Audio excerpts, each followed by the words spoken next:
Há filmes que parecem feitos para ocupar uma tarde, entregar algumas cenas legais e desaparecer da conversa algumas semanas depois. Homem-Aranha. Através do Aranhaverso não pertence a essa categoria. Ele chega como uma aventura de super-herói, com heróis de máscara, prédios impossíveis e uma ameaça que coloca cidades inteiras em risco. Só que pouco a pouco vai revelando uma história sobre alguém tentando descobrir se a própria vida pode seguir um caminho que ninguém escreveu antes. E essa é a parte que pega. Porque por trás de cada quadro explosivo, tem um garoto do Brooklyn tentando ser visto pelos pais, tentando não decepcionar os amigos e tentando sobreviver à sensação de que o mundo inteiro decidiu quem ele deve ser. Quando o primeiro Aranhaverso estreou, em 2018, a reação foi de surpresa pura. A animação parecia viva de um jeito que o cinema comercial quase nunca permitia. Havia pontinhos de impressão, linhas rabiscadas, cores que mudavam conforme a emoção e uma edição que fazia o quadrinho respirar. 5 anos depois, a continuação recebeu uma tarefa ingrata. Não bastava repetir o truque. Precisava provar que aquela linguagem tinha espaço para crescer sem perder a alma. A resposta foi aumentar tudo, mas com um propósito. O universo ficou maior, os riscos ficaram mais altos, o visual ficou ainda mais ousado e, curiosamente, o coração da história ficou mais íntimo. O título brasileiro, Homem-Aranha, através do Aranhaverso, já entrega a ambição. Não se trata apenas de atravessar dimensões para visitar versões diferentes do mesmo personagem. O filme usa essa viagem para perguntar o que exatamente forma um Homem-Aranha. É a picada? É a máscara? É uma perda inevitável? É a obrigação de escolher o bem de alguém que você ama? E se uma pessoa se recusar a aceitar que a dor é o preço para pertencer a um grupo? A animação não responde com facilidade. Ela transforma a dúvida num motor de aventura e deixa Miles Morales correndo, literalmente, contra uma tradição inteira. Miles continua sendo a melhor porta de entrada possível para esse mundo. Ele não começa como um escolhido impecável. Começa atrasado, distraído, brilhante em algumas coisas e completamente enrolado em outras. É um adolescente de 15 anos que precisa explicar para os pais por que some do mapa, enquanto tenta proteger a cidade e lidar com uma garota de outra dimensão que talvez seja a única pessoa capaz de entender a bagunça que existe dentro dele. Tem humor nessa situação, claro, mas também existe uma solidão bem específica, a de alguém que não pode contar a verdade porque a verdade mudaria tudo. O mais bonito é que o filme não trata essa solidão como decoração dramática. Ela aparece nos pequenos momentos. Jefferson e Rio Morales não são pais caricatos que só servem para atrapalhar o herói. Eles são atentos, amorosos, preocupados e, por isso mesmo, percebem que o filho está escondendo alguma coisa. Jefferson sente que Miles se afasta. Rio sente que ele está crescendo depressa demais. Eles não sabem que existe uma máscara no meio dessa distância, mas sabem que há uma porta fechada. Para quem assiste, essa dor é fácil de reconhecer. Nem precisa existir um multiverso para entender o medo de não conseguir explicar para a própria família quem você está virando. E então entra Gwen Stacy. A presença dela abre o filme de uma forma que já mostra a maturidade da continuação. Em vez de começar com Miles repetindo uma apresentação do primeiro longa, a narrativa vai até a dimensão de Gwen e deixa a gente sentir a vida por trás da máscara dela. Gwen é Homem-Aranha num mundo pintado com aquarelas que mudam de tonalidade conforme o sentimento toma conta da cena. Rosa, azuis, laranja e roxo não estão ali apenas para deixar a tela bonita. Eles contam o que ela não consegue dizer. Quando Gwen se sente acuada, o cenário parece se dissolver. Quando a relação com o pai se rompe, o mundo perde estabilidade junto com ela. Essa escolha importa porque Gwen não é um prêmio no fim da jornada de Miles, nem uma participação especial para agradar fãs. Ela tem desejo, medo, culpa e uma vida inteira que não cabe na versão simplificada de A Garota Aranha. A morte de Peter Parker daquele universo deixou uma marca nela, e o pai, o Capitão George Stacy, passou a enxergar a própria filha como alguém perigosa. Gwen fica presa entre a vontade de protegê-lo e a incapacidade de revelar o motivo real de tantas ausências. A situação espelha o problema de Miles, mas de outro ângulo. Os dois amam suas famílias. Os dois carregam uma identidade secreta. Os dois acham que podem resolver tudo sozinhos. E os dois descobrem que isso cobra um preço. O começo também apresenta o vilão mais inusitado que um filme do Homem-Aranha poderia escolher, a Mancha. A princípio, ele parece uma piada visual ambulante. É um homem branco, coberto de círculos pretos, tropeçando no próprio poder e sendo tratado como ameaça de segunda classe. Só que essa aparência ridícula é parte da ideia. Jonathan On não surgiu como uma força cósmica decidida a dominar o universo. Ele era um cientista trabalhando para a Alchemax, envolvido nos experimentos que ajudaram a trazer uma aranha radioativa de outra dimensão. O acidente que transformou Miles em Homem-Aranha também o desmontou e remontou de maneira absurda.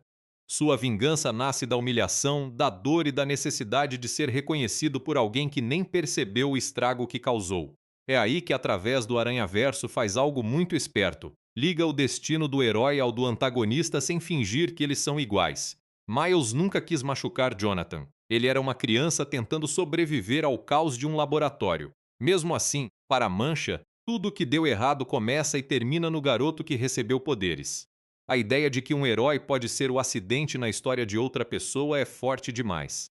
Principalmente porque Miles, durante quase todo o filme, ainda está tentando entender se tem direito de existir num universo que insiste em chamá-lo de anomalia.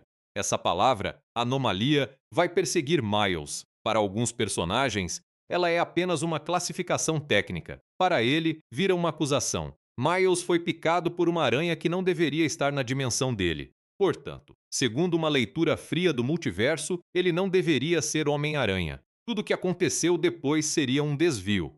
A morte de Peter Parker, a chegada de visitantes de outros mundos, o surgimento de ameaças que escapam das regras. É uma explicação sedutora porque organiza o caos.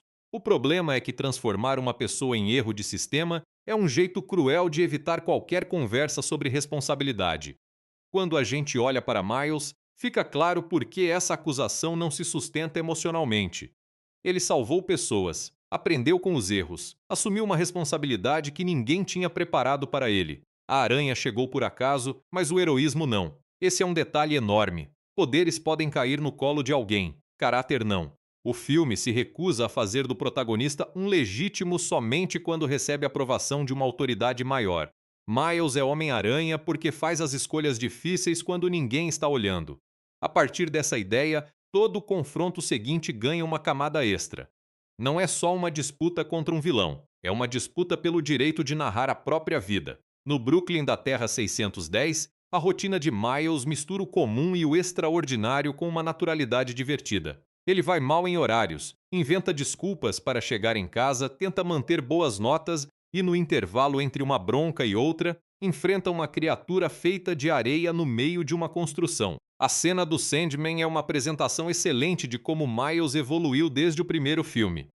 Antes ele era um garoto tenso, aprendendo a confiar no próprio corpo. Agora ele se movimenta com personalidade. Escorrega por uma viga, improvisa uma saída, brinca com a física e procura proteger quem está por perto. A insegurança continua existindo, mas ela não paralisa mais cada passo. O Sandman também deixa claro que a cidade já tem seu próprio Homem-Aranha. A população do Brooklyn reage a Miles como alguém conhecido, e o herói parece pertencer àquele espaço. Isso é importante porque a história não desperdiça tempo fazendo-o provar de novo que consegue usar poderes. O desafio mudou. Ele sabe ser Homem-Aranha. Agora precisa decidir que tipo de Homem-Aranha quer ser. Parece uma diferença pequena, mas muda tudo. A primeira jornada era sobre encontrar coragem.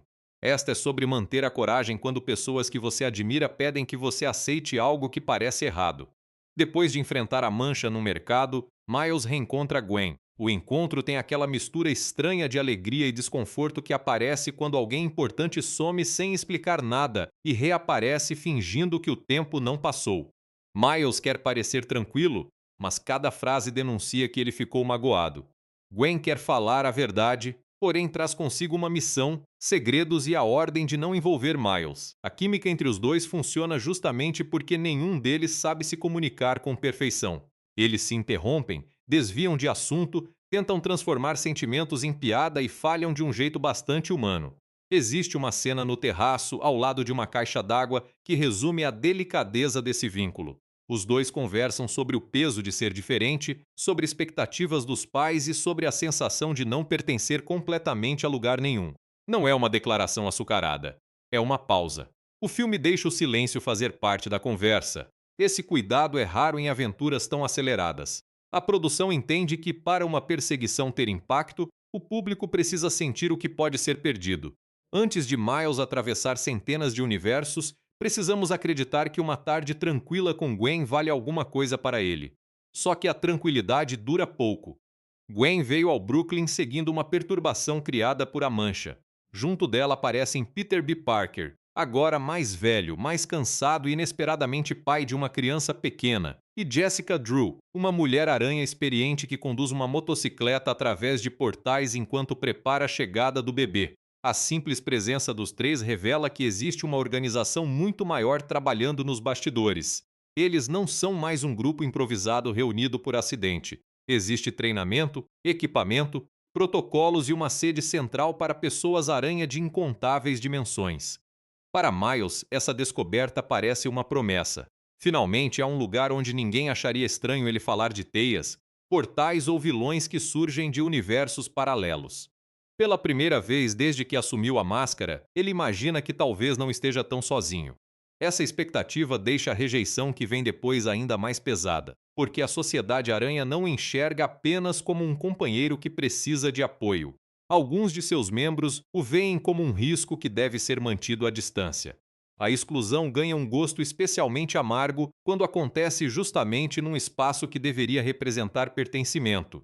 Antes de chegar lá, porém, o filme leva Miles e Gwen para uma dimensão que parece saída de uma cidade montada com recortes de revista.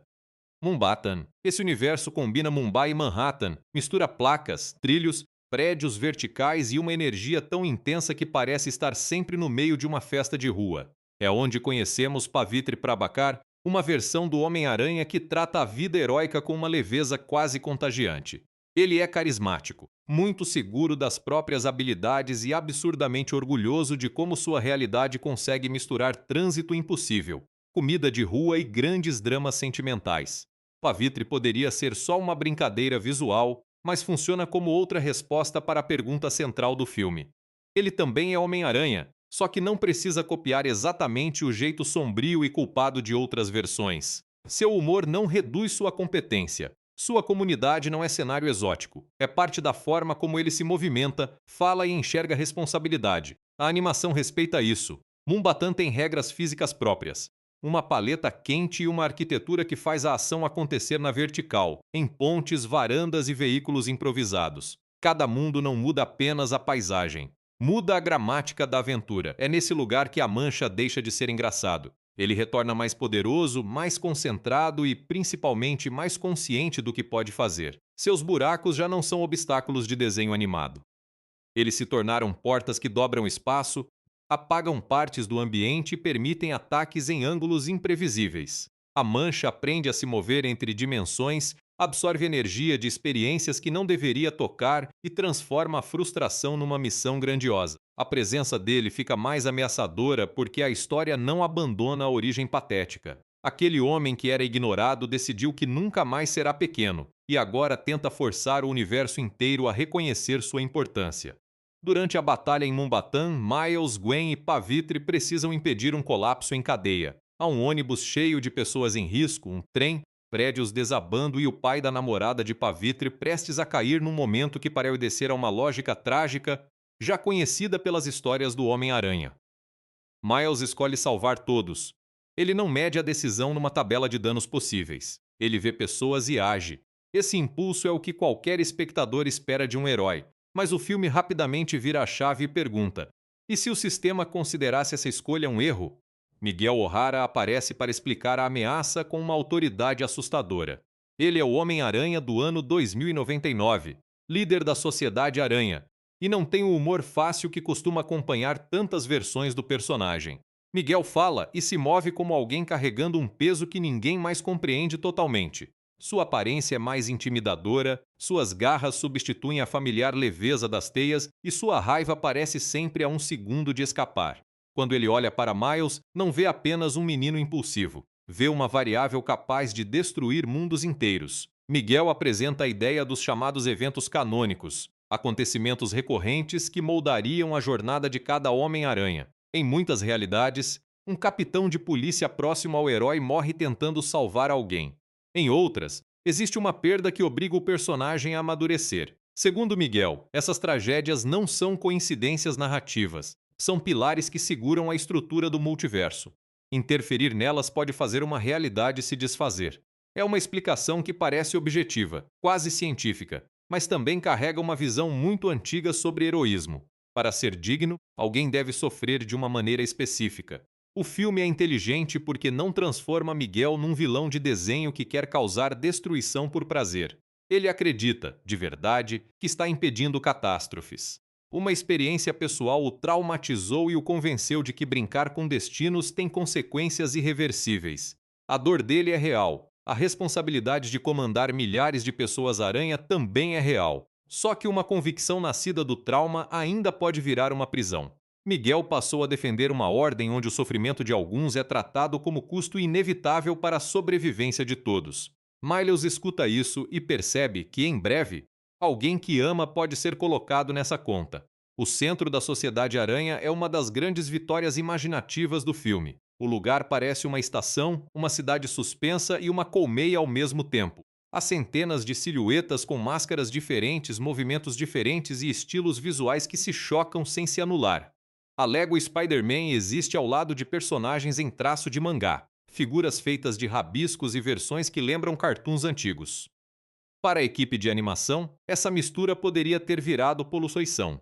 Em vez disso, ela comunica a escala de uma ideia simples. Não há um único jeito de ser Homem-Aranha. Esse detalhe visual entra em choque direto com a filosofia de Miguel. A sociedade celebra milhares de variações de roupa, corpo, idioma e humor, mas impõe uma linha muito rígida para o destino.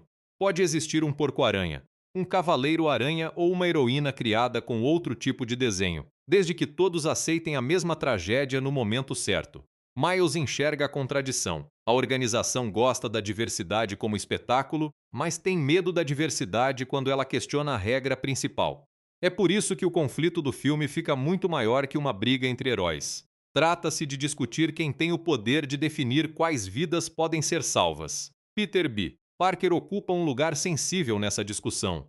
No primeiro filme, ele era uma versão cansada, divorciada e desalinhada do herói, alguém que precisava reaprender a confiar em si mesmo. Agora ele aparece com Mayday, sua filha pequena, presa com segurança às costas enquanto ele atravessa dimensões. A mudança é engraçada e emocionante. Peter encontrou uma forma de ser pai sem abandonar a máscara, e isso mostra que o personagem continuou crescendo fora da tela.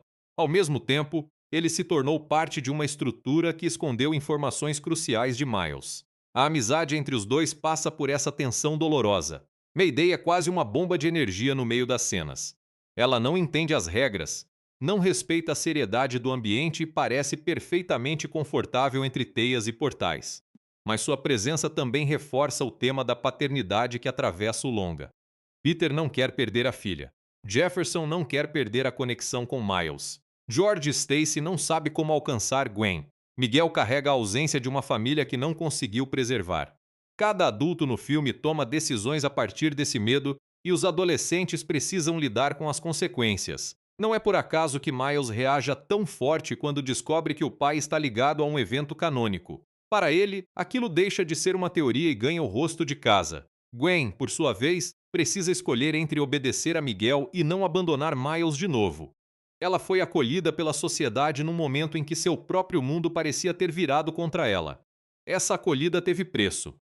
Para continuar ali, ela aceitou missões, regras e segredos. O filme não finge que a decisão dela é simples ou que basta uma fala bonita para resolver tudo. Gwen erra com Miles. Ela o deixa de fora. Ela tenta protegê-lo sem contar a verdade e acaba reforçando a sensação de que ele nunca é convidado para a sala onde decisões importantes são tomadas. A dor entre os dois existe porque os dois têm motivos. Mas motivos não anulam feridas. Quando Miles finalmente entende que seu pai, Jefferson, corre perigo por se tornar capitão de polícia, ele decide voltar para casa e impedir a tragédia. A partir desse instante, a animação entra numa perseguição gigantesca. Não é só uma sequência de ação para elevar o volume. É Miles fugindo de milhares de versões de um símbolo que ele admirava. Cada pessoa-aranha que tenta prendê-lo representa uma versão de autoridade dizendo que ele não pode escolher. A ideia é brutal. O garoto mais novo, menos experiente e mais desacreditado precisa correr contra uma comunidade inteira para defender a própria família. E ele corre como Miles corre, com improviso, humor inteligência e uma criatividade que não cabe nos manuais da sociedade. Ele usa objetos do ambiente, lê os movimentos de quem o persegue e se recusa a virar apenas alvo. A perseguição atravessa corredores, plataformas, portais e universos que mudam de estilo em segundos. O ritmo é insano, mas a cena nunca perde a clareza emocional. A gente entende por que ele foge, entende o que ele teme perder, e entende que, para vencer, ele não precisa provar que é uma cópia perfeita de Peter Parker. Precisa confiar nas coisas que só ele sabe fazer. Essa é uma boa hora para falar de como, através do Aranhaverso, entende a herança do Homem-Aranha. Durante décadas, o personagem foi associado a uma frase sobre responsabilidade, perdas e escolhas difíceis. O filme respeita essa tradição, mas se atreve a provocar a pergunta que muita adaptação evita. Responsabilidade significa aceitar toda tragédia como inevitável?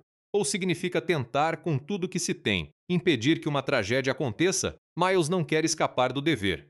Ele quer ampliar o dever. Para ele, salvar uma pessoa que as regras mandam sacrificar não é egoísmo. É a forma mais honesta de usar os poderes que recebeu. Essa diferença torna a postura de Miguel tão assustadora. Miguel acredita que a dor precisa acontecer porque viu uma realidade desmoronar depois de uma interferência. Miles acredita que nada justifica assistir parado à perda de alguém. Nenhum dos dois está brincando. Nenhum dos dois está buscando fama. A colisão vem porque as experiências deles criaram conclusões opostas. É aí que a continuação se mostra mais ambiciosa que uma simples celebração de referências. Ela pega uma mitologia popular e pergunta se a repetição de uma tragédia, só porque sempre foi contada, deveria continuar sendo tratada como verdade. Por mais grandiosa que a perseguição seja, o filme jamais abandona a linguagem de adolescentes tentando se entender. Miles fica bravo, faz piada quando está nervoso e tenta manter a pose mesmo quando o coração está desabando. Gwen fala pouco quando deveria falar muito. Hobie Brown, o Homem-Aranha Punk, corta a tensão com comentários diretos e uma postura que desafia qualquer hierarquia. Ele entra como alguém que parece existir só para ser estiloso, mas se revela uma peça essencial. Hobie olha para a Sociedade Aranha e reconhece o problema antes de quase todo mundo. Uma instituição que diz proteger pessoas, mas exige obediência cega, merece desconfiança. Hobie também é um triunfo de animação. Seu corpo parece feito de colagens, recortes de revista, texturas de fotocópia e capas de disco punk. O desenho muda de posição dentro do próprio quadro. Os contornos tremem, as cores entram em conflito. É um personagem que não aceita ficar parado nem visualmente. Só que o estilo não é enfeite. Ele traduz uma visão de mundo. Hobie não segue a mesma batida dos outros porque não quer que um sistema determine a batida dele. Quando oferece a Gwen um caminho para agir, o gesto tem peso justamente porque ele sempre esteve observando quem a organização deixava para trás. Enquanto Miles corre para voltar ao Brooklyn, a Mancha avança rumo à dimensão dele. O antagonista entendeu que destruir a realidade de Miles seria a forma máxima de vingança. Não basta derrotar o herói numa luta. Ele quer apagar tudo que Miles ama, obrigando-o a sentir a mesma perda e a mesma falta de controle. Essa motivação dá ao vilão uma crueldade muito pessoal. A Mancha não busca poder por poder. Ele quer transformar sua dor numa sentença para outro jovem. E quanto mais ele tenta provar que importa, mais se afasta de qualquer possibilidade de humanidade. O fechamento do filme escolhe parar no instante mais angustiante possível. Miles acredita que voltou para casa, mas a viagem o leva à Terra 42, a dimensão de onde veio a aranha que o picou. Lá, não existe um Homem-Aranha protegendo Brooklyn. A cidade é mais escura, mais insegura e marcada pela ausência de um herói que nunca nasceu. Miles encontra uma versão de si mesmo que cresceu em circunstâncias diferentes, alguém que se tornou o gatuno e carrega uma visão muito distante daquela que conhecemos. A revelação é excelente porque vira de cabeça para baixo uma certeza básica. Nem todo Miles Morales teve a chance de ser Miles Morales. O protagonista termina preso, diante de um espelho que mostra uma vida que poderia ter sido a dele. A tensão não vem apenas do perigo físico. Vem do medo de que a narrativa esteja dizendo que ele foi parar na realidade errada desde o começo. Mas o próprio filme já passou mais de 2 horas construindo a resposta contrária. Miles não é definido pela origem da aranha, nem pelo mundo em que nasceu, nem pela aprovação de Miguel. Ele é definido pelo que escolhe fazer com o tempo que tem. A Terra 42 é um aviso sombrio, mas também prepara um encontro entre duas pessoas que tiveram começos parecidos e destinos completamente diferentes. Gwen, expulsa da sociedade e finalmente disposta a encarar os próprios erros, volta para conversar com o pai. A cena entre os dois é uma das mais fortes porque abandona as ameaças cósmicas e coloca duas pessoas numa sala, sem saber por onde começar. Gwen conta quem é. George Stacy ouve. E, em vez de repetir exatamente o roteiro de perda que Miguel dizia ser inevitável, ele toma uma decisão diferente. Ele deixa o cargo de capitão. Parece simples, mas é uma escolha que desafia a regra inteira. Talvez os eventos não sejam leis. Talvez sejam padrões que podem ser interrompidos quando alguém decide agir de outro modo.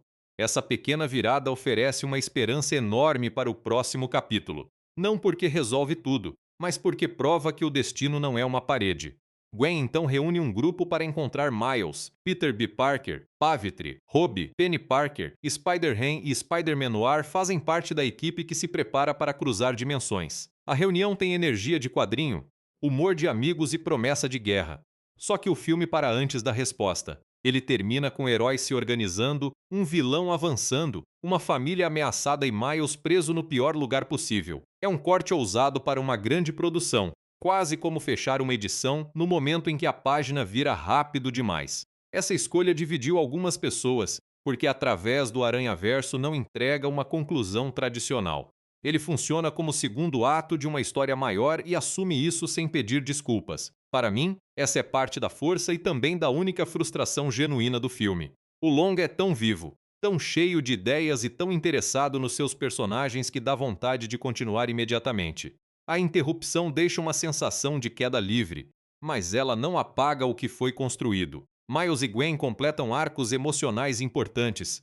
A pergunta central fica muito clara e o filme encerra com uma promessa que nasce diretamente das escolhas feitas até ali. Na prática, através do Aranhaverso é uma aventura sobre movimento. Personagens atravessam dimensões, estilos artísticos, expectativas familiares e versões possíveis de si mesmos. Ainda assim, o que fica na memória não é apenas um portal abrindo ou uma perseguição em alta velocidade. É o instante em que Miles decide que não vai deixar alguém dizer que uma pessoa querida precisa morrer para que ele seja aceito como herói. É Gwen entendendo que lealdade sem honestidade pode virar abandono. É um pai ouvindo a filha. É um vilão descobrindo que ser notado não é a mesma coisa que ser compreendido. E é um filme de animação dizendo, com uma confiança quase insolente, que imagens novas podem carregar sentimentos muito antigos. Para entender por que essa história funciona, vale olhar com calma para os personagens que carregam o filme. Shameik Moore volta a dar voz a Miles com uma energia que parece sempre estar correndo um pouco à frente do personagem.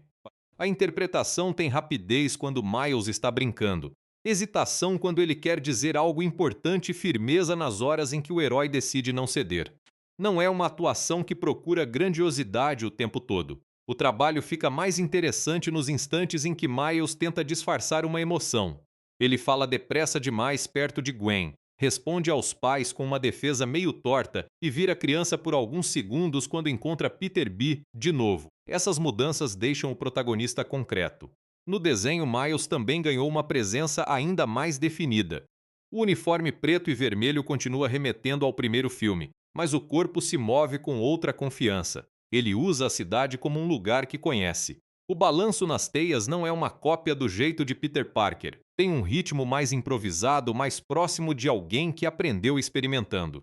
Até os poderes de invisibilidade e de descarga elétrica, que poderiam ser só recursos para resolver cenas, entram no estilo do personagem. Miles some quando se sente apagado, descarrega energia quando não consegue mais conter o que guarda.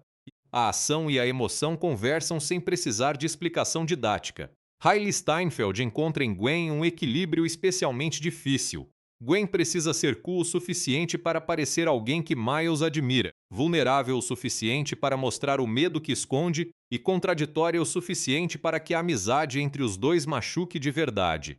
A voz dela não transforma cada sofrimento em discurso. Muitas vezes ela deixa uma frase curta e sai da conversa. Essa contenção combina com uma personagem que passou tanto tempo tentando manter o controle que já não sabe como pedir ajuda. Quando ela finalmente deixa a culpa aparecer, o impacto vem do acúmulo, não do volume. Há uma diferença crucial entre Gwen e Miles. Miles foi picado por acidente e passou o primeiro filme tentando alcançar o nível de outros Homens-Aranha. Gwen nasceu, de certa forma, dentro da expectativa de ser competente. Ela é rápida, habilidosa, sabe lutar e circula pela Sociedade Aranha com uma segurança externa que Miles ainda está construindo. Só que essa habilidade não protege ninguém de decisões ruins. Gwen acredita que esconder a verdade pode evitar uma dor maior.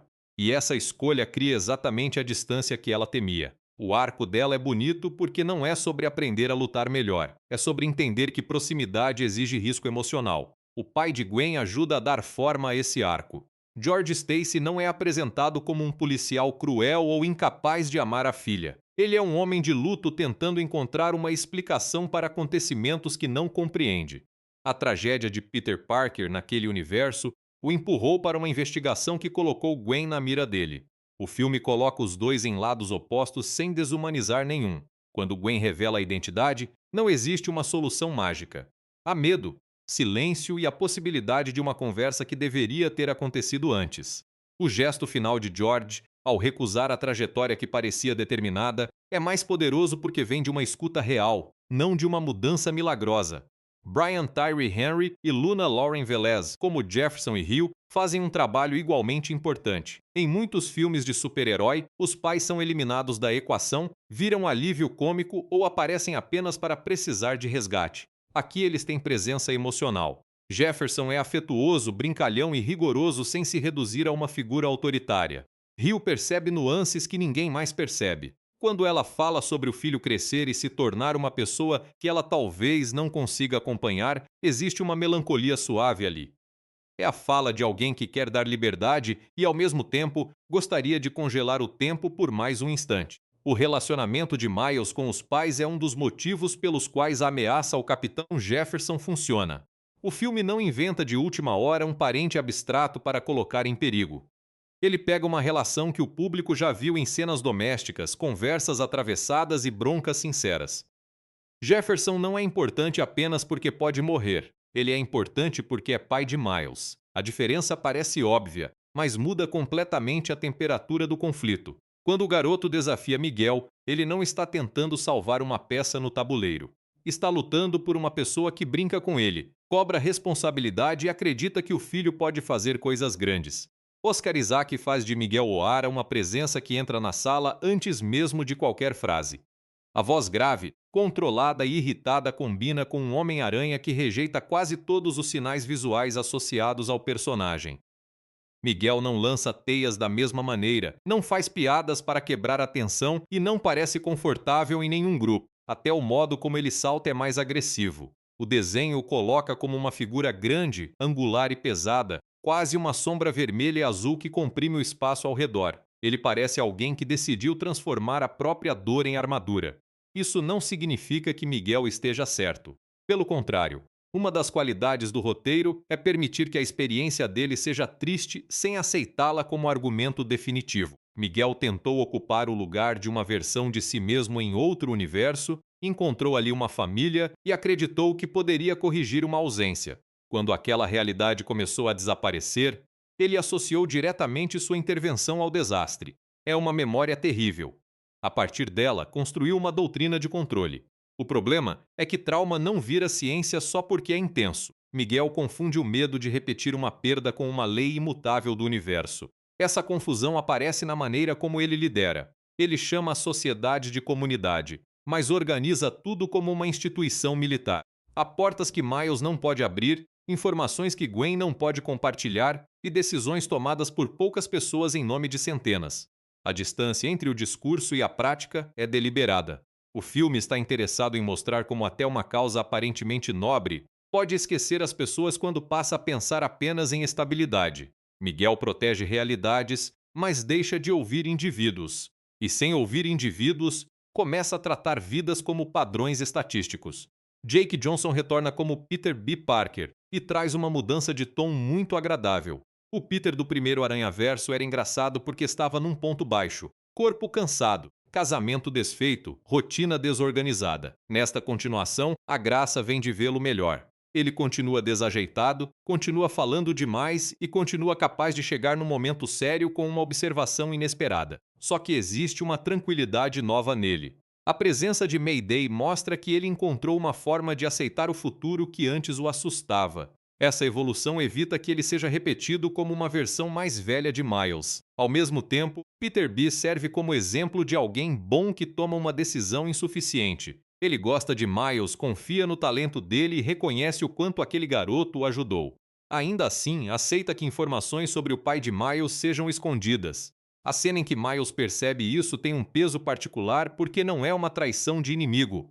É uma quebra de confiança entre amigos. Peter tenta justificar a escolha com medo, com experiência e com o desejo de evitar uma catástrofe. Mas o filme não deixa a desculpa apagar o olhar de Miles. Às vezes, pessoas que nos amam também participam de sistemas que nos excluem. Jason Schwartzman faz a Mancha passar por uma transformação impressionante.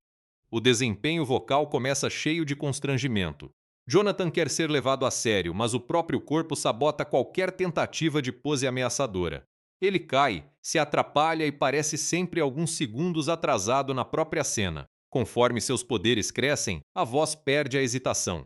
Não vira um monstro genérico, preserva o ressentimento de alguém que se lembra de cada vez que foi diminuído.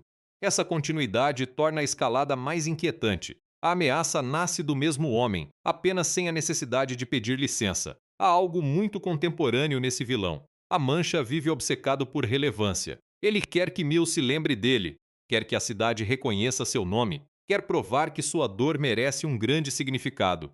Essa necessidade de validação é compreensível até certo ponto. Quem nunca teve medo de ser ignorado? A diferença é que Jonathan converte esse medo numa autorização para destruir a vida de outra pessoa. Ele se recusa a aceitar que sofrimento não dá direito de fabricar sofrimento. O filme deixa o vilão assustador porque sua lógica começa num sentimento banal e termina numa escolha monstruosa. Daniel Kaluuya, como Robbie Brown, dá a ele uma voz baixa, seca e sempre um pouco divertida com as regras que os outros levam a sério. Robbie é o tipo de personagem que poderia virar só uma coleção de frases marcantes, mas o texto usa a atitude dele para introduzir outra forma de pensar responsabilidade.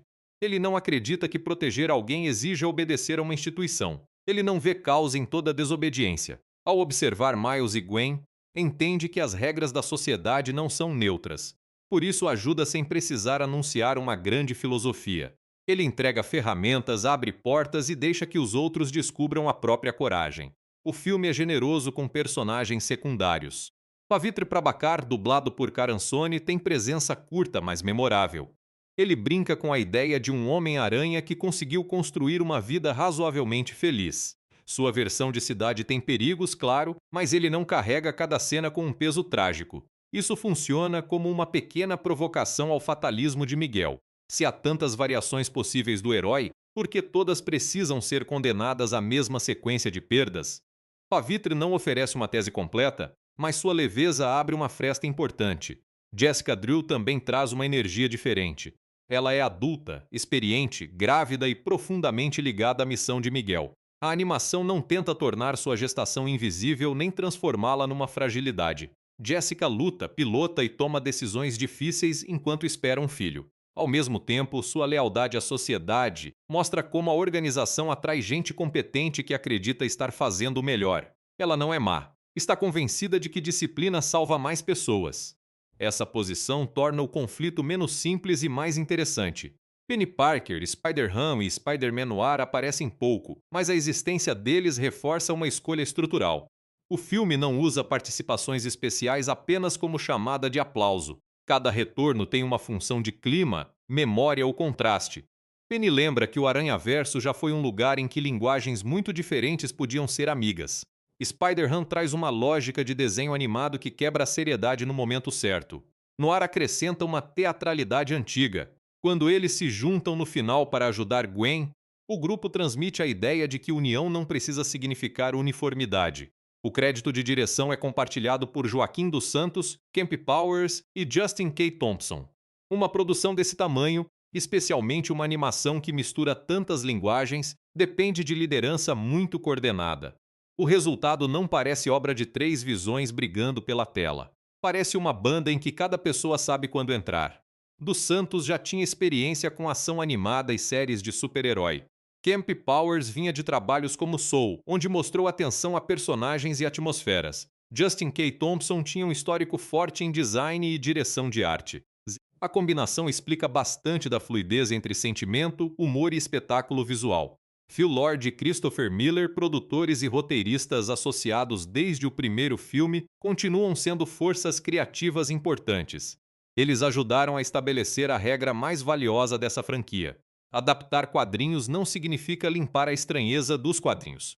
Por muito tempo, blockbusters trataram a origem impressa como material que precisava ser traduzido para uma linguagem mais sóbria, mais realista, mais aceitável. Aranhaverso vai na direção oposta. Ele abraça onomatopeias, contornos desalinhados, páginas rasgadas e mudanças de ritmo. E, em vez de afastar o público, essa escolha aproxima, porque a forma expressa o que os personagens sentem. O roteiro de Através do Aranhaverso é creditado a Phil Lord, Christopher Miller e David Callahan, a partir de uma história de Lord, Miller e Callahan. É fácil notar a preocupação do texto em fazer cada set piece revelar algo. A luta contra a Mancha mostra Miles como herói e apresenta a ferida do vilão. A viagem para Mumbatã apresenta Pavitr e prepara o dilema dos eventos canônicos. A perseguição dentro da sociedade não serve apenas para exibir centenas de personagens. Ela transforma uma discussão abstrata em obstáculo físico. O filme é cheio de informação, mas quase sempre tenta deixar a informação em movimento. Também existe uma coragem rara em fazer uma continuação de animação tão densa. A história não escolhe um único antagonista externo e uma única lição simples. Há a Mancha como perigo crescente, Miguel como oposição moral, a distância de Gwen como problema íntimo e a família Morales como núcleo afetivo.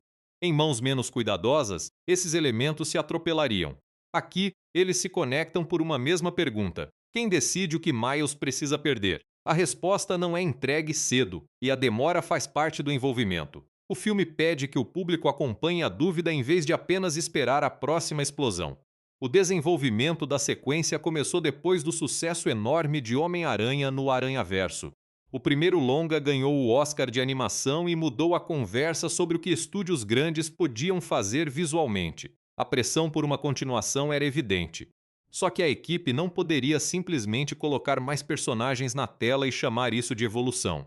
Precisava encontrar uma razão dramática para ampliar o multiverso. A solução foi fazer da própria multiplicidade o conflito.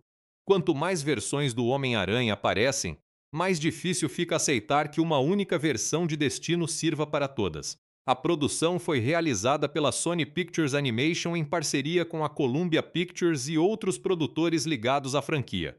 O orçamento divulgado ficou em torno de 100 milhões de dólares, um valor alto para a animação, mas relativamente contido se comparado a muitos blockbusters de super-herói em live action. O que impressiona é onde esse investimento aparece. Não parece existir uma cena tratada como simples passagem. Um corredor pode carregar dezenas de estilos de desenho. Uma conversa íntima pode mudar toda a paleta do cenário.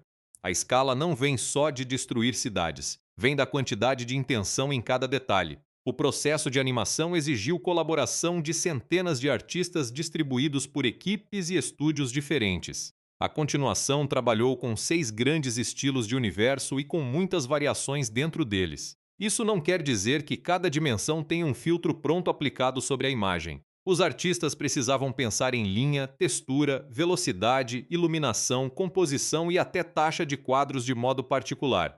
Gwen, por exemplo, existe num mundo de cores que reagem à emoção. Mumbatã mistura referências de aquarela, quadrinhos indianos e design urbano. O universo de Hobby parece desmontar e reconstruir o próprio desenho a cada instante.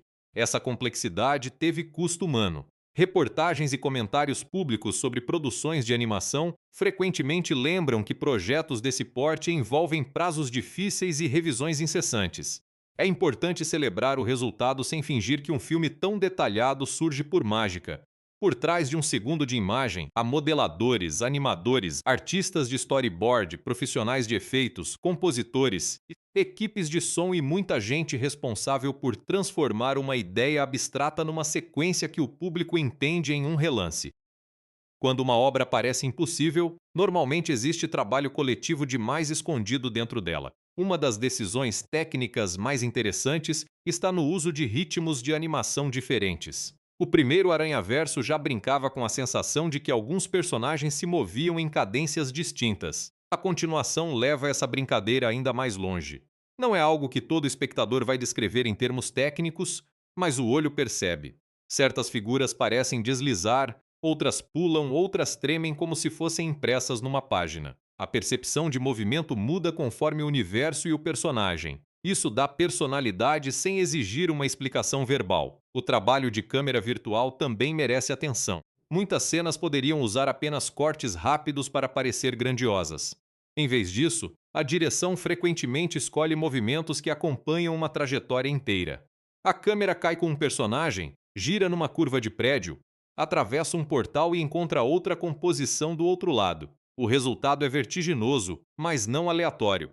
A ação é desenhada para que o espaço continue legível. A gente sente o risco de uma queda porque entende onde fica o chão, de onde vem o ataque e para onde o herói pretende escapar. O design de som sustenta essa clareza. Portais não soam todos como uma mesma máquina genérica. Os poderes da mancha têm uma qualidade mais vazia, como se o ambiente perdesse matéria quando ele abre um buraco.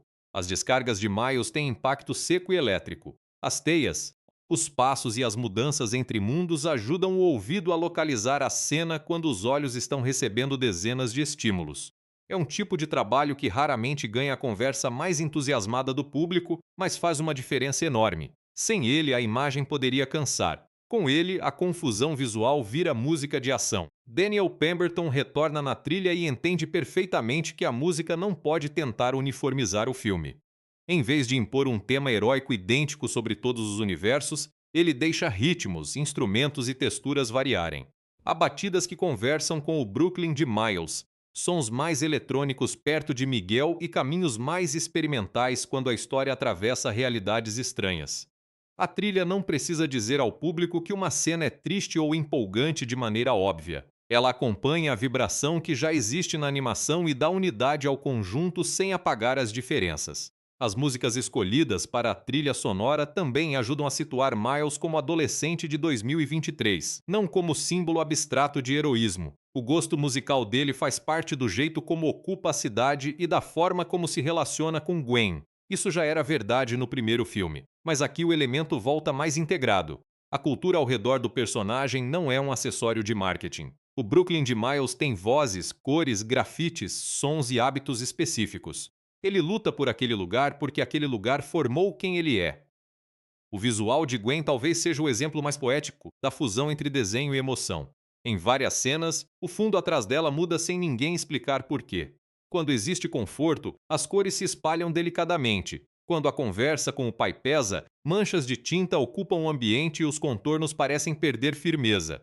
Não é realismo, e essa é justamente a beleza. O filme usa o que a animação tem de mais livre para representar sentimentos que, num live-action convencional, talvez precisassem de monólogo. A cor fala antes da personagem encontrar palavras. No universo de Miguel acontece o oposto. A luz é mais fria, a arquitetura é mais dura e a organização parece feita de metal, vidro e pressão. Mesmo quando há muita cor na tela, a sensação é menos acolhedora. A Sociedade Aranha é cheia de movimento, mas pouco íntima. Ela funciona como uma cidade eficiente, não como uma casa. A diferença visual ajuda a explicar por que Miles, apesar de fascinado, nunca se sente totalmente aceito ali. O lugar oferece tecnologia e informação, mas não oferece escuta. Mumbatã transforma a ação num carnaval de linhas e perspectivas. Prédios se empilham de modo impossível. Pontes atravessam espaços improváveis e a cidade inteira parece fazer parte da coreografia. Essa decisão não é só uma maneira de dizer que o universo é diferente. Ela obriga os heróis a resolver problemas de outro jeito. Um salto que funcionaria no Brooklyn não funciona ali. Uma teia precisa cruzar mais camadas de profundidade. Uma queda pode virar 3 quedas em direções distintas. A forma visual gera novas possibilidades narrativas. Com Hobby, o filme toma uma decisão ainda mais radical. A textura dele muda de um quadro para outro, como se o personagem nunca estivesse completamente preso à mesma imagem. É um risco que poderia distrair, mas acaba criando uma coerência curiosa. Hobby não parece fora do filme. Ele parece vivo demais para caber numa linguagem fixa. Sua roupa, seus recortes e sua movimentação dizem que ordem não é sinônimo de beleza. Há um prazer quase físico em ver a animação recusando a polidez que muitos grandes estúdios tratam como obrigação. Até a Mancha tem um desenho que acompanha o arco dramático. No início, os círculos pretos sobre o corpo branco dão a ele uma aparência quase inacabada. Ele parece um rascunho deslocado do próprio universo. Conforme aprende a usar os poderes, os vazios ficam mais ameaçadores. O corpo continua absurdo, mas a presença ganha gravidade. Essa transformação visual mostra que o filme compreende uma coisa simples. Design de personagem não é apenas silhueta reconhecível, é narrativa. Quando o visual muda, nosso entendimento do perigo muda junto. A montagem trabalha com uma velocidade impressionante, mas sabe reduzir quando necessário. O longa não tem medo de uma perseguição enorme, mas também não tem medo de colocar Miles e Gwen num plano mais quieto. Esse contraste salva a experiência. Se tudo fosse explosão, nenhuma explosão importaria. Se toda a conversa fosse sentimental, a aventura perderia impulso. A alternância cria respiração, e o filme usa essa respiração para deixar entrar olhares, pausas e pequenas reações que tornam os personagens mais do que avatares de ação. Há ainda um monte de referências escondidas para fãs, de versões obscuras do Homem-Aranha a elementos de diferentes quadrinhos, séries e filmes. A graça é que o longa não depende de reconhecer cada uma para funcionar. Quem identifica uma máscara ou um personagem no fundo ganha uma camada extra. Quem não identifica continua entendendo a cena. Essa é uma diferença importante entre referência e dependência. A referência amplia o prazer, a dependência exclui quem não possui o mesmo arquivo de memórias. Através do Aranhaverso, na maior parte do tempo, sabe ficar do lado da ampliação. Uma aparição em live action durante a viagem de Miles e Gwen chama atenção exatamente porque mexe com a fronteira entre versões cinematográficas do herói. O momento é rápido e brinca com a ideia de que todas essas interpretações coexistem em algum nível. Ainda assim, o filme não se apoia nisso como principal argumento. O coração continua em Miles, Gwen e Miguel. As participações são tempero, não prato principal. Isso ajuda a sequência a evitar o vício moderno de transformar cada surpresa em propaganda para um universo maior. O lançamento em 2023 encontrou um público jamais acostumado à palavra multiverso do que em 2018. Diversas franquias tinham explorado realidades paralelas, participações nostálgicas e versões alternativas de personagens. Através do Aranhaverso se destaca porque não usa o recurso apenas para fazer a plateia apontar para a tela. O multiverso funciona como metáfora para a identidade. Cada dimensão apresenta uma possibilidade. Cada possibilidade pergunta a Miles se ele aceita ser medido por uma comparação.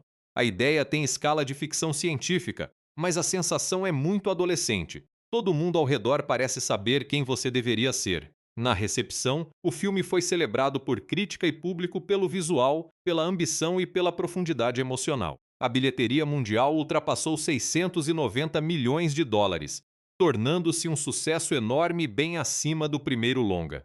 Esses números não contam tudo, mas mostram que uma animação de super-herói, cheia de escolhas formais ousadas e construída como parte de uma história em 2 capítulos, conseguiu alcançar muita gente.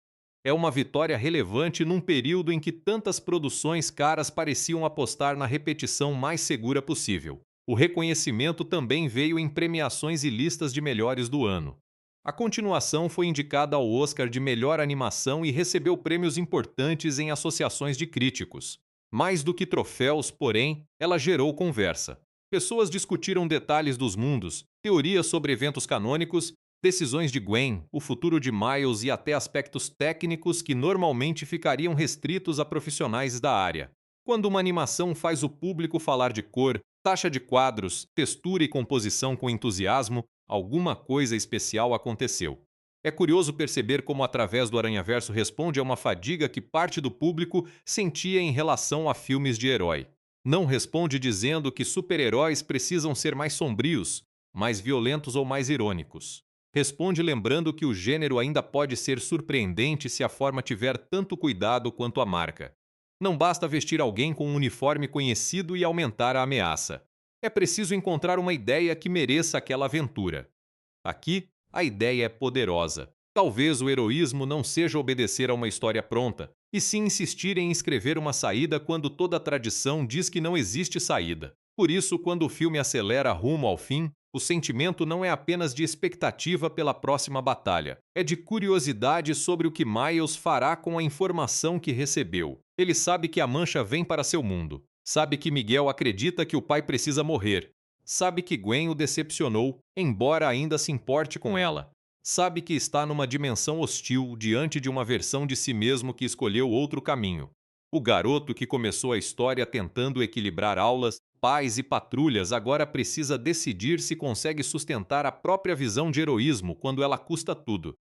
Essa decisão de terminar num ponto de suspensão tem outro efeito. Ela faz a gente voltar mentalmente ao começo. O filme abre com personagens vivendo conflitos domésticos que parecem pequenos diante de portais e ameaças multiversais. Um pai não consegue conversar com a filha. Uma mãe sente o filho distante. Um garoto não sabe como explicar para a pessoa de quem gosta que ficou magoado. No fim, todas essas questões continuam relevantes. A dimensão que Miles precisa salvar é a casa onde os pais ainda esperam por ele. A verdade que Gwen precisa enfrentar não é uma fórmula cósmica, é o rosto do pai. A escala aumentou, mas o filme nunca perdeu o endereço emocional de onde partiu.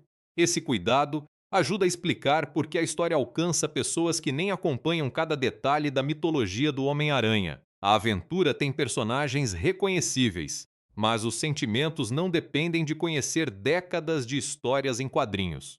Miles quer que os pais tenham orgulho dele e, ao mesmo tempo, quer espaço para ser quem é. Gwen quer pertencer sem desaparecer dentro de um grupo. Miguel quer impedir que uma perda sem sentido tenha sido em vão. A mancha quer deixar de ser invisível. Não são problemas iguais, e o filme não os trata como iguais.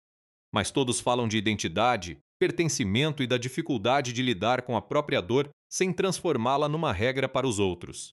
Miles é especialmente forte como protagonista porque não recebe uma versão fácil do conflito. Ele poderia simplesmente descobrir que Miguel mentiu sobre tudo e seguir tranquilo. O filme evita isso. A ameaça aos universos existe. As ações de A Mancha têm consequências reais. Miguel tem motivos para acreditar no que acredita. A coragem de Miles não é baseada em saber que a escolha é segura. Ele escolhe porque não aceita que segurança justifique abandonar alguém. Essa é uma definição de heroísmo mais madura do que a ideia de um personagem que sempre vence porque o roteiro garante. Ele não sabe se conseguirá salvar o pai. Mesmo assim, decide tentar. Há um detalhe bonito no fato de Miles ser chamado de anomalia. Em histórias de super-herói, o protagonista costuma descobrir que era especial desde o começo, que pertencia a uma profecia ou que tinha uma linhagem secreta.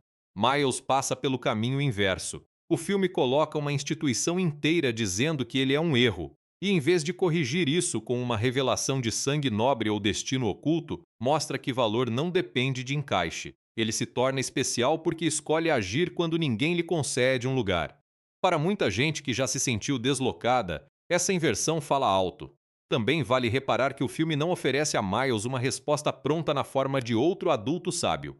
Peter B ajuda, mas falha. Miguel tem conhecimento, mas usa esse conhecimento de forma rígida. Jessica é competente, mas permanece presa à lógica da organização. Robbie oferece apoio, mas não toma a decisão pelo garoto. No momento decisivo, Miles está sozinho. Isso não é uma celebração do isolamento. É uma demonstração de que amadurecer às vezes significa ouvir todos e ainda assim assumir a responsabilidade por uma escolha própria. Depois, ele poderá aceitar ajuda. Mas a decisão de não abandonar o pai precisa nascer dele. Gwen vive uma variação desse aprendizado. Ela passou boa parte da vida tentando carregar tudo sozinha e depois tentando se encaixar nas regras da sociedade para não perder a única comunidade que parecia disponível. Sua volta para casa marca uma mudança. Em vez de fugir de uma conversa dolorosa, ela entra nela. Em vez de aceitar que a relação com George está condenada, ela conta a verdade. E em vez de esperar que Miguel resolva o problema de Miles, decide agir.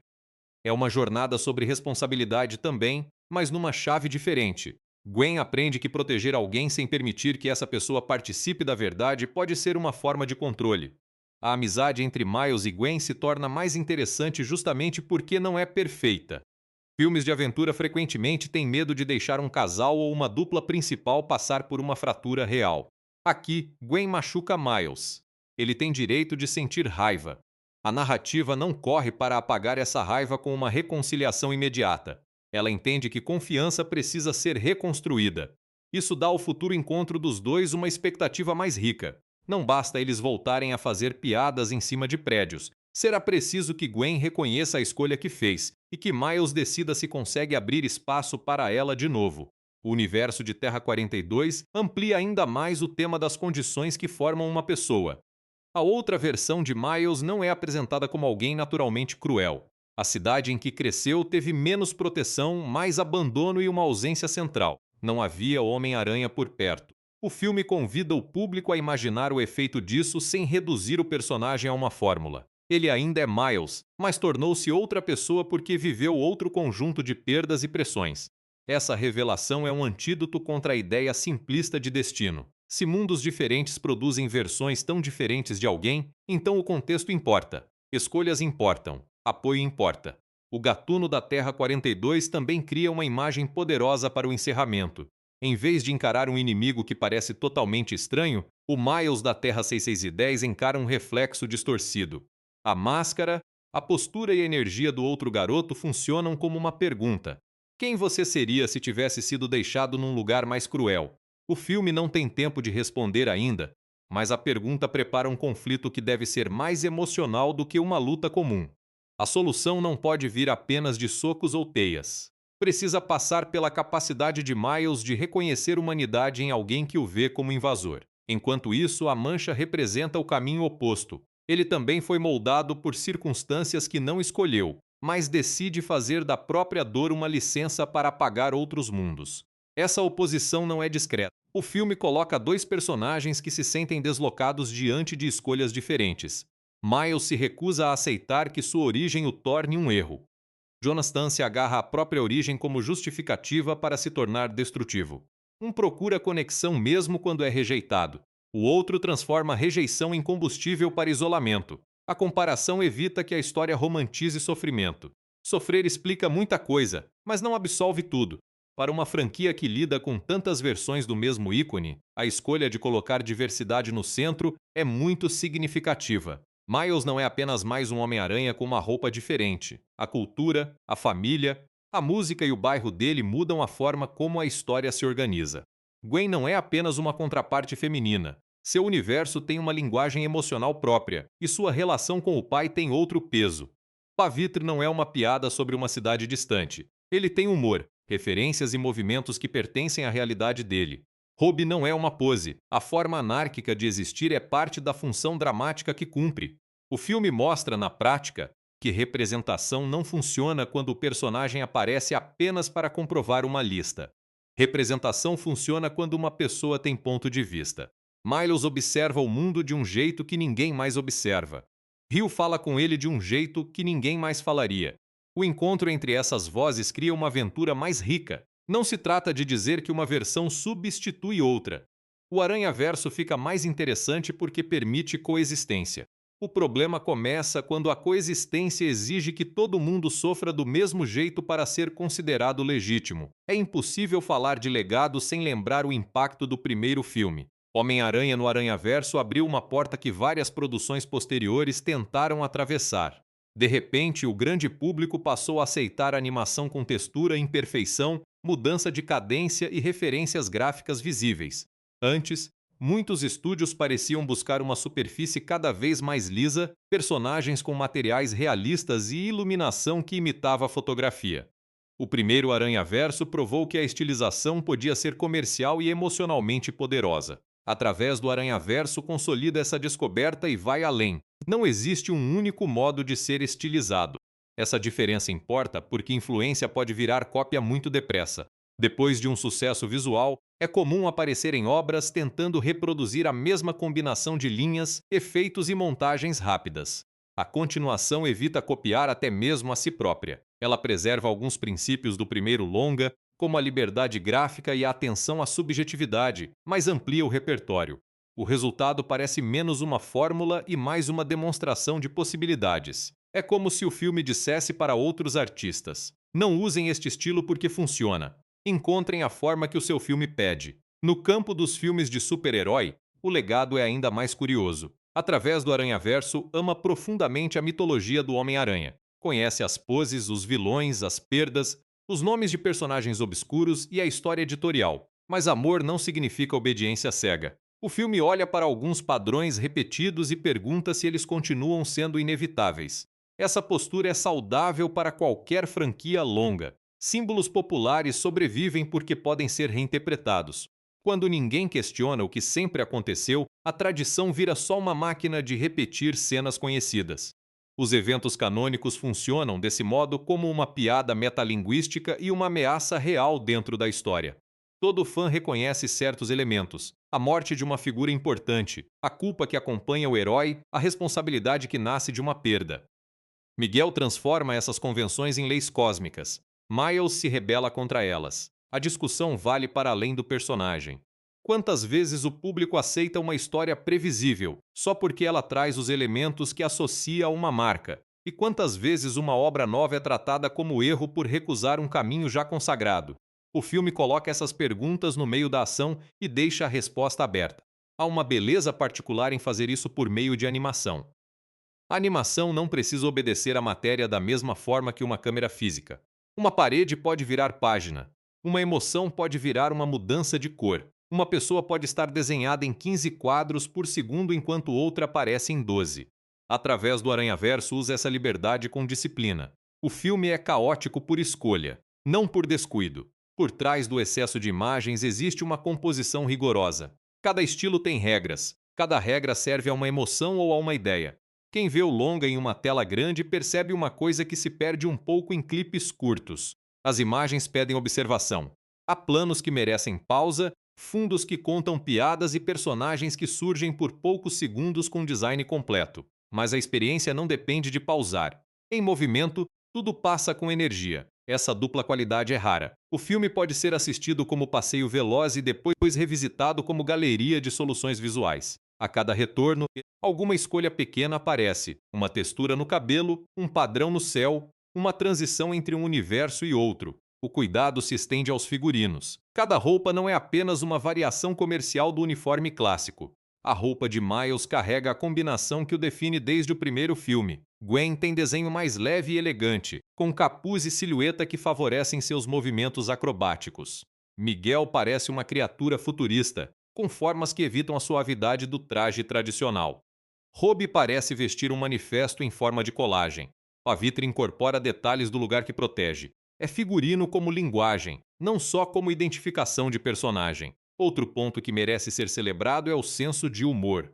Mesmo tratando de ameaça existencial, relações familiares difíceis e perdas inevitáveis, o filme não se torna pesado o tempo todo. A graça nasce dos personagens, não de comentários que interrompem a emoção para lembrar o público de que tudo é brincadeira. Miles e Gwen têm uma timidez divertida.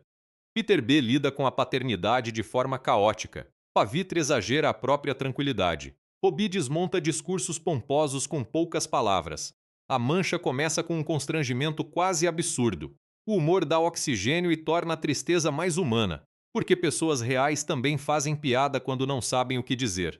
Esse equilíbrio entre leveza e peso é uma das marcas mais difíceis de alcançar numa história para públicos variados. Crianças conseguem acompanhar a aventura, o movimento e os personagens coloridos. Adolescentes podem reconhecer os problemas de autonomia, amizade e pertencimento. Adultos percebem as dores dos pais, o medo de perder filhos e o custo de escolher a ordem em vez da escuta. O filme não precisa simplificar uma camada para oferecer outra. Ele confia que diferentes pessoas levarão coisas diferentes. Essa confiança no público é parte do motivo pelo qual a experiência não parece infantilizada. Também existe uma relação forte entre o filme e a criação artística. Miles desenha, pinta e expressa ideias por imagens. Gwen toca bateria e o ritmo aparece no modo como seu mundo se movimenta. Robbie é associado à música punk e à colagem. Esses elementos não são biografias decorativas. Eles sugerem que ser herói não apaga a necessidade de criar. Pelo contrário, a criatividade é uma forma de sobrevivência. Miles encontra soluções porque enxerga possibilidades onde os outros veem parede. Sua arte e sua ação pertencem ao mesmo impulso: recusar que a realidade seja apenas o que já está posto. Quando Miguel chama Miles de anomalia, está dizendo, no fundo, que ele não se encaixa num modelo. O filme devolve essa palavra como elogio. Anomalia pode ser a pessoa que abre uma saída não prevista. Pode ser a presença que obriga uma instituição a rever certezas. pode ser quem interrompe um ciclo que parecia eterno. Essa transformação de sentido não é ingênua. Ser diferente ainda dói, ainda traz isolamento e ainda encontra resistência. Mas a narrativa insiste que diferença não é defeito. Às vezes é justamente a condição para que algo mude. A relação com os pais é onde essa ideia ganha maior calor.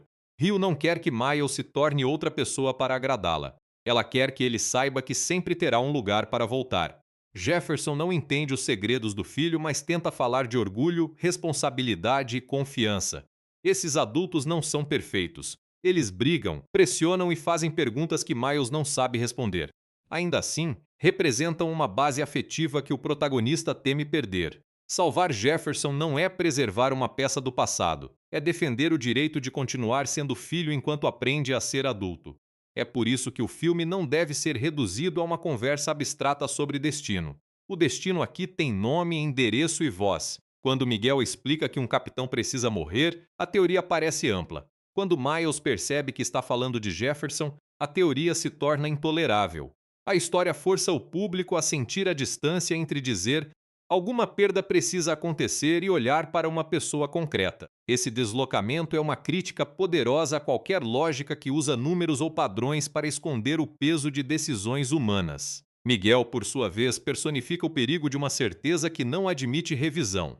Ele viu algo horrível e concluiu que precisa impedir qualquer risco semelhante.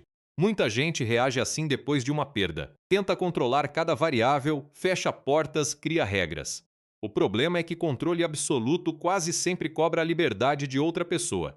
A sociedade aranha, na visão dele, precisa funcionar sem desvios. Miles é o desvio que não aceita ser apagado. A briga entre os dois não é apenas física, porque os dois defendem formas diferentes de lidar com medo. O filme não tem interesse em humilhar Miguel. Há momentos em que a imagem dele parece monstruosa e a perseguição o coloca como ameaça direta. Mas o roteiro preserva a noção de que existe uma pessoa ferida sob aquela rigidez. Isso é importante para o próximo capítulo. Um antagonista que acredita estar salvando o mundo pode, em algum momento, ser confrontado com evidências de que estava errado. A possibilidade de mudança existe, ainda que não seja garantida. Essa ambiguidade torna Miguel mais memorável que uma figura movida apenas por maldade. Com a mancha, a situação é mais desesperadora. Jonathan atravessa uma fronteira moral cada vez mais distante. O filme mostra que ele começou como alguém insignificante aos olhos de todos, mas não tenta transformar essa origem em desculpa romântica. O ressentimento dele cresce porque encontra um poder que permite multiplicar o dano.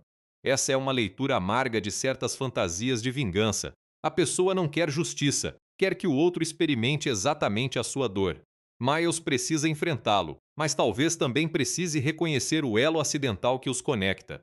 Essa conexão pode ser arma do vilão ou chance de quebrar uma lógica de espelho. Nas conversas sobre sequência, muitas vezes se fala de escala como sinônimo de mais personagens, mais mundos e ameaças maiores. Através do Aranhaverso entende escala de outra maneira. Sim, há mais mundos e mais personagens. Mas a escala emocional também aumentou porque cada decisão tem consequências para relações que o público conhece. Miles não corre apenas para salvar uma realidade sem rosto. Gwen não volta apenas para montar uma equipe. Miguel não persegue apenas uma variável. A mancha não busca apenas energia. Todos carregam histórias que tornaram aqueles gestos inevitáveis aos próprios olhos. É isso que impede o filme de virar catálogo de ideias. Uma das grandes lições que fica é que comunidade não é apenas estar cercado de pessoas parecidas. Miles entra na Sociedade Aranha e encontra milhares de seres que usam máscara, atravessam prédios e enfrentam vilões semelhantes. Mesmo assim, está mais sozinho ali do que no Brooklyn. Já no fim, Gwen reúne um grupo muito diferente, mas disposto a ouvir e ajudar. A comparação é direta. Pertencimento não vem de uniformidade, vem de cuidado, honestidade e espaço para discordar. Uma comunidade que exige que você negue quem a oferece apenas aparência de abrigo. Isso conversa com a própria experiência de crescer. Quando a gente é adolescente, parece que todo grupo já tem regras invisíveis. Como falar, que música ouvir, quem admirar, como se vestir, o que achar engraçado. Miles convive com essa pressão no colégio, em casa e, de forma extrema, na sociedade aranha. Ele quer ser aceito, mas percebe que a aceitação condicionada pode custar demais. A maturidade do personagem aparece quando decide que prefere ser rejeitado a aceitar uma regra que fere alguém que ama. É uma escolha dolorosa e por isso tem força. Através do Aranhaverso também é um filme sobre ouvir. Gwen precisa ouvir Miles, George precisa ouvir Gwen, Miguel precisa ouvir a possibilidade de que suas conclusões não são absolutas. Peter B precisa ouvir a dor do amigo em vez de responder com justificativas. Rio e Jefferson tentam ouvir o filho, mesmo sem saber toda a verdade. O herói mais jovem é aquele que mais claramente entende que uma vida concreta vale mais do que uma teoria. A ação talvez seja o elemento mais visível, mas a escuta é o que define quem está pronto para mudar. Quando a tela escurece, fica difícil não pensar no peso da frase implícita que sustenta o filme. Todo mundo pode usar a máscara. No primeiro Aranhaverso, essa ideia era uma declaração de inclusão. Qualquer pessoa poderia ser herói. Na continuação, ela ganha uma camada mais exigente. Se qualquer pessoa pode usar a máscara, então nenhuma autoridade deveria decidir que algumas pessoas precisam sofrer para merecê-la. A máscara não é certificado de obediência. É compromisso com gente real, em situações reais, mesmo quando a resposta não vem de uma regra conhecida. Essa é uma mensagem que não se limita a histórias de super-herói. Todo mundo, em algum momento, recebe um roteiro pronto.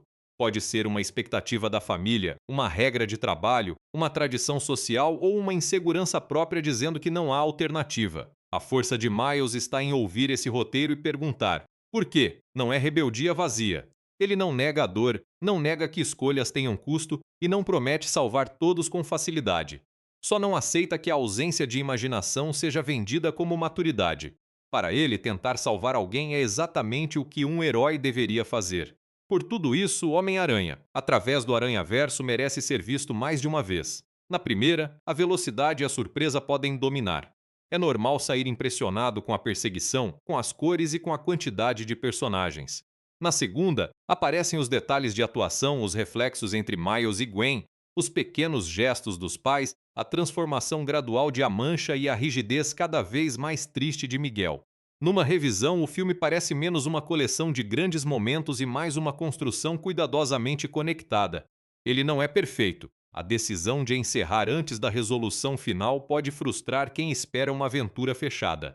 Algumas ideias são tão grandes que passam correndo, como se o filme pudesse passar mais tempo em determinados universos ou com certas personagens da sociedade. Há espectadores que podem sentir o peso da duração, especialmente porque a quantidade de estímulos é enorme. Essas observações são justas, mas não diminuem a clareza da visão. O longa sabe o que quer discutir e encontra uma forma visual quase sem equivalente para discutir isso. No fim das contas, a maior vitória do filme é fazer a palavra continuação soar pequena demais. Ele continua uma história, claro, mas também amplia uma linguagem, questiona uma tradição e aprofunda personagens que já eram queridos. Miles Morales deixa de ser apenas o novo Homem-Aranha para se firmar como um dos protagonistas mais interessantes de qualquer adaptação do personagem. Gwen deixa de ser uma presença misteriosa para assumir uma jornada própria. Miguel vira uma figura trágica. A Mancha deixa de ser piada. E o multiverso, tão fácil de usar como espetáculo vazio, encontra uma razão emocional para existir. Quando chegar a hora de Miles enfrentar o que o espera, a expectativa não será apenas por uma batalha bonita. Será por uma resposta à pergunta que através do Aranhaverso construiu com tanta força. É possível quebrar um ciclo sem negar tudo que veio antes? Miles acredita que sim. Gwen começa a acreditar também, e talvez seja essa confiança teimosa, imperfeita e profundamente humana que faça deles heróis. Não porque nasceram no mundo certo, não porque obedeceram à dor que alguém chamou de necessária, mas porque olharam para uma história pronta e decidiram procurar outra saída. Existe ainda um aspecto de Através do Aranhaverso que merece atenção. Ele entende que técnica e emoção não são rivais. Às vezes, quando um filme recebe elogios por inovação visual, surge a impressão de que o visual estaria compensando uma história fraca. Aqui acontece o contrário. A invenção visual encontra emoção em cada mudança de linguagem. A pintura que escorre no universo de Gwen não seria tão bonita se não revelasse o que ela sente. A colagem de Robbie não teria tanta força se não combinasse com sua recusa em obedecer. A geometria agressiva de Miguel não assustaria tanto se não mostrasse a rigidez de alguém que desaprendeu a confiar. A forma não distrai do conteúdo. A forma é conteúdo. Isso ajuda a explicar por que certos planos ficam na cabeça mesmo depois da sessão. Não porque alguém disse que eram importantes, mas porque a imagem registrou uma sensação. A silhueta de Gwen diante de um fundo mutável guarda a mistura de liberdade e medo dela. Miles, pendurado sobre a cidade, carrega o tamanho do desafio que enfrenta. A mancha abrindo vazios no espaço traduz a sensação de um ressentimento que engole tudo ao redor. Miguel ocupando um corredor inteiro parece a própria ideia de autoridade sem flexibilidade. O filme conversa com o público numa língua que não precisa ser traduzida em fala. Essa confiança na imagem é especialmente valiosa numa época em que tantas produções explicam demais. Personagens anunciam sentimentos, repetem a missão e descrevem mecanismos que a cena já deixou claros. Através do Aranhaverso, até lida com conceitos complexos, como dimensões paralelas e colapsos de realidade, mas não deixa que a explicação mate a descoberta. A gente aprende vendo Miles atravessar um lugar impossível, observando o efeito de um portal ou percebendo a reação de alguém diante de uma revelação. Quando há diálogo, ele vem para aprofundar um conflito humano, não apenas para entregar manual de instruções. O uso de humor também protege o filme desse excesso de explicação. Uma observação rápida pode fazer o público entender o tom de um universo sem parar a história. Pavitri transforma informações sobre sua cidade em brincadeira. Robbie responde a estruturas burocráticas com ironia. Peter B. mostra o caos da paternidade sem um discurso sobre como sua vida mudou. São atalhos emocionais muito eficientes. Rimos, reconhecemos uma personalidade e seguimos adiante. A economia não diminui a densidade. Ela faz a densidade parecer natural. Outro mérito está na maneira como a narrativa trata a competência. Miles é talentoso, Gwen é habilidosa, Miguel é estrategista, Jessica é preparada, Robbie é inventivo.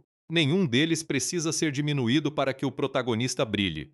A vitória de Miles na perseguição não depende de todos os outros ficarem burros de repente.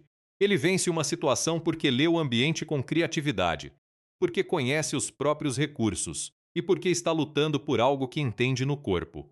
Essa é uma forma muito mais satisfatória de construir um herói do que transformar os coadjuvantes em obstáculos artificiais.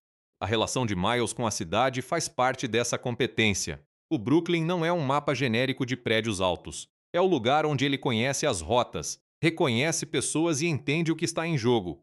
Mesmo quando vai para outros universos, traz consigo essa referência. Ele observa, aprende e adapta, mas não perde a identidade. Isso cria um contraste forte com a Sociedade Aranha, que é impressionante, porém impessoal. A sede oferece possibilidades infinitas, mas Miles sabe onde existe uma lanchonete, uma escola, uma varanda e uma família esperando. A realidade que ele quer salvar tem textura porque foi vivida. Rio Morales expressa essa textura numa fala simples sobre deixar o filho ir embora e saber que ele sempre terá um lar. A ideia não é prender Miles no Brooklyn. É permitir que ele cresça sem precisar cortar a própria origem. Para um adolescente com responsabilidades extraordinárias, essa permissão vale muito. Miles passa boa parte do filme escondendo a identidade, mas a lembrança de casa o acompanha como âncora. Quando tudo fica confuso, ele não pensa em regras cósmicas. Pensa nos pais. Essa clareza afetiva é uma forma de orientação tão importante quanto qualquer dispositivo tecnológico. O longa também acerta ao não tratar a ciência como magia sem consequências. Os portais são belos, mas têm risco. A aranha que veio de outro universo alterou vidas. Miguel construiu sua convicção a partir de uma experiência concreta de colapso. A mancha ganha poder por mexer com forças que não compreende. A narrativa reconhece que atravessar limites pode causar dano. Só não aceita que a resposta para todo risco seja tornar-se paralisado. Há uma diferença entre responsabilidade e medo vestido de responsabilidade. Miles encarna essa diferença quando escolhe agir, enquanto Miguel a perde quando tenta controlar todos os resultados. Essa tensão entre controle e cuidado aparece na montagem da perseguição. Miguel tenta capturar Miles com estratégia, tecnologia e número. Miles escapa usando atenção, afeto e improviso. Ele lembra da própria mãe, adapta o corpo ao espaço, observa as falhas do plano inimigo. É uma cena de ação, mas também é uma disputa entre duas filosofias. Uma acredita que tudo pode ser previsto se houver dados suficientes. A outra reconhece que vidas não obedecem perfeitamente a diagramas. Não é por acaso que a organização mais sofisticada do multiverso é surpreendida por um garoto que se recusa a aceitar a categoria que deram a ele. O fascínio pelo Aranhaverso vem em grande parte dessa mistura de enorme e pessoal. Um colapso dimensional pode ameaçar bilhões de pessoas, mas o filme sempre volta para a mão de um pai no ombro do filho, para uma conversa interrompida, para uma máscara tirada diante de alguém querido. Isso impede que a grandiosidade vire abstração. Quando Miles olha para uma cidade diferente, entende que cada prédio pode conter famílias como a dele. Quando Gwen volta para o pai, a dimensão inteira parece caber naquela sala. A escala só funciona porque o filme sabe diminuir. E talvez essa seja a melhor definição para o trabalho da equipe criativa. Um filme capaz de fazer o universo parecer enorme sem fazer uma pessoa parecer pequena. Miles não se perde entre centenas de Homens-Aranha porque o olhar da narrativa continua com ele. Gwen não se torna apenas mais um desenho bonito porque a história escuta suas dúvidas. Até a Mancha mantém uma origem humana por trás da ameaça. A produção convida o público a admirar a multiplicidade, mas não deixa ninguém virar apenas figurante de uma ideia gigantesca. Por isso, o fim em aberto tem uma qualidade emocional que vai além de preparar uma próxima obra. Ele deixa cada personagem num ponto em que precisa escolher como será visto. Miles pode aceitar ser anomalia ou transformar a palavra. Gwen pode aceitar a culpa ou usar a verdade para se aproximar. Miguel pode tratar a dor como decreto ou encarar a possibilidade de que ainda existe outra resposta. A Mancha pode continuar tentando ser lembrado pelo estrago ou reconhecer o vazio que produz.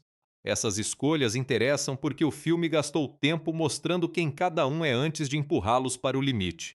Para quem gosta de cinema de animação, é uma obra que vale estudar. Não no sentido frio de desmontar cada cena até perder o encantamento, mas no sentido de prestar atenção ao que ela permite. Um plano pode trocar de estilo sem quebrar a imersão. Uma cor pode funcionar como diálogo. Uma sequência de ação pode carregar um argumento. Uma franquia conhecida pode honrar o passado e, ainda assim, desafiar convenções. Através do Aranhaverso, demonstra que inovação não precisa ser distante ou elitista. Ela pode estar num filme popular, engraçado, emocionante e acessível para quem só quer passar 2 horas acompanhando uma grande aventura. Por isso, a promessa que permanece é simples e poderosa. Miles seguirá lutando pelo direito de escolher, amar e salvar. Em um universo cheio de versões possíveis, sua coragem nasce da decisão de não abandonar ninguém. Há uma diferença importante entre complexidade e confusão, e o filme quase sempre fica do lado certo dessa linha. Ele apresenta muitos personagens, muitos espaços e muitas regras, mas organiza o olhar do público por meio de objetivos claros. Em Mumbatã, precisamos entender quem corre perigo. Na sociedade, sabemos o que Miles quer descobrir e por que Miguel tenta impedi-lo. Na Terra 42, percebemos imediatamente que algo não encaixa. A quantidade de informação é grande, mas cada sequência entrega uma pergunta emocional simples. Quem precisa de ajuda? Em quem dá para confiar? O que será perdido se a decisão errada for tomada? Essa clareza vem muito do storyboard. Antes de uma imagem final ganhar textura, luz e movimento, alguém precisa descobrir como ela será lida. Em animação, essa etapa tem um peso enorme porque não existe uma câmera capturando um acidente feliz no set. Quase tudo é planejado. O enquadramento de uma mão, a direção de uma queda, a distância entre dois personagens numa conversa, tudo comunica. Através do Aranhaverso parece espontâneo porque a preparação foi minuciosa. A liberdade visual só funciona quando existe uma base forte por baixo dela. É interessante pensar que o filme, apesar de falar em infinitas possibilidades, é extremamente específico. O quarto de Miles tem objetos, desenhos e marcas de uma vida particular. O apartamento de Gwen guarda a atenção de uma família que já não sabe conversar. O laboratório ligado à origem de A Mancha tem o peso de um erro passado. A sede de Miguel é limpa demais, funcional demais, distante demais. Esses lugares poderiam ser resumidos em segundos, mas recebem identidade. O multiverso só convence porque cada pedaço dele parece ter sido habitado antes de a câmera chegar. A relação entre espaço e personagem é muito clara na casa de Gwen. As cores não se limitam a decorar o cenário. Elas respiram com ela. Quando a conversa com George aumenta a pressão, o ambiente parece virar estado de espírito. Isso é algo que a animação permite fazer sem parecer estranho, desde que a obra construa a regra com delicadeza. O filme estabelece cedo que o universo de Gwen é sensível à emoção. Depois usa esse recurso sem precisar explicá-lo de novo. O público entende intuitivamente que a mudança de cor é uma mudança interna. No Brooklyn de Miles, a energia é diferente. Há uma mistura de cotidiano, criatividade e deslocamento constante. Ele pode passar de uma conversa com os pais para um salto entre prédios sem que a história perca o contato com o chão. Essa proximidade com o bairro é uma herança importante do personagem nos quadrinhos, mas o filme a transforma em experiência.